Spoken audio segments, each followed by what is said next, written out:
Are you in regular contact with villainous characters? I do occasionally encounter evil people and I don't always know how to deal with that, to be honest. Due to the ongoing situation, however, I have come to find it easier to empathize with these villainous characters. In some sense, we as normal people are currently getting a taste of what it is like to be evil. There are these moral acts that we need to perform currently, but those acts are not in our nature. Essentially, that is what it means to be evil. Because nowadays, in order to be a good person, you're supposed to isolate yourself and not come too close to other human beings. And obviously, for many of us, that completely goes against our nature, and that makes it very difficult, and it likely makes us unhappy. I don't think, and I think we shouldn't think, that evil people are happy with their own villainy. I think that at some level an evil person also wants peace, like all of us. But they are cursed with some kind of affection that disturbs their ability to make that peace. Just like how we, much like gorillas, yearn for contact with other organic beings, the evil person has an obsession with their own self.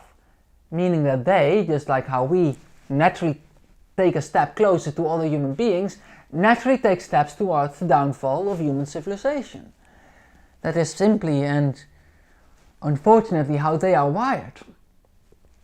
The classic question that is often asked is whether it is more because of nature that they are this way or more because of nurture. It is an interesting question, and it is somewhat important that we figure it out at some point, but ultimately it is irrelevant to the bigger question of how to deal with evil people. When I was younger, when I didn't have as much empathy, I would obviously advocate for severe punishments. But nowadays I have seen the real world and I've become more empathic. I see a lot of people, both online and in the real world, call for severe and sometimes even inhumane punishments for people who have committed an evil deed. I think this is bad.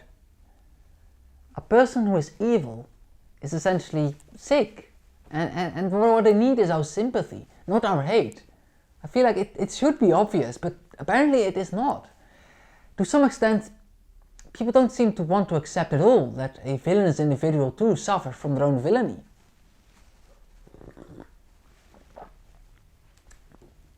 Not only do human beings want to belong to a group, we also want an outgroup to hate and to dehumanize, because there is, or perhaps there was, simply an evolutionary advantage to being this way.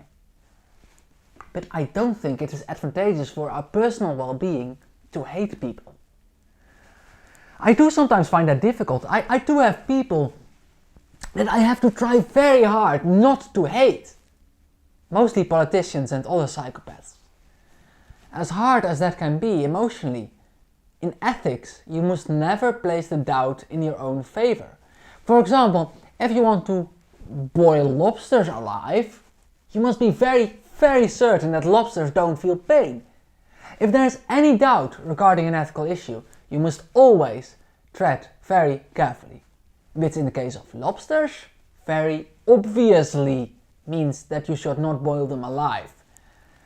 Therefore, analogously, even if you don't deem it likely that an evil person too suffers from the corrupt nature of their own spirit, the right choice would be to be benevolent and treat them as though they do, as though deep down there is indeed a righteous person, a godly spirit besides the corrupted one that is trying to escape this detestable vessel of unrighteousness. Prisons should have two functions. Firstly, to protect us from people who are in immediate danger to us. Secondly, to rehabilitate apprehended criminals. Inflicting pain and suffering should not be the purpose of a prison. The reason that in many cultures it is the purpose of prisons is because people are somewhat addicted to hatred.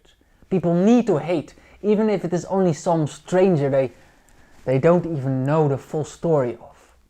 A lot of people truly want to see other people suffer. because they apparently deserve it, and they call this justice. Justice is essentially just a really wacky combination of vengeance and detachment.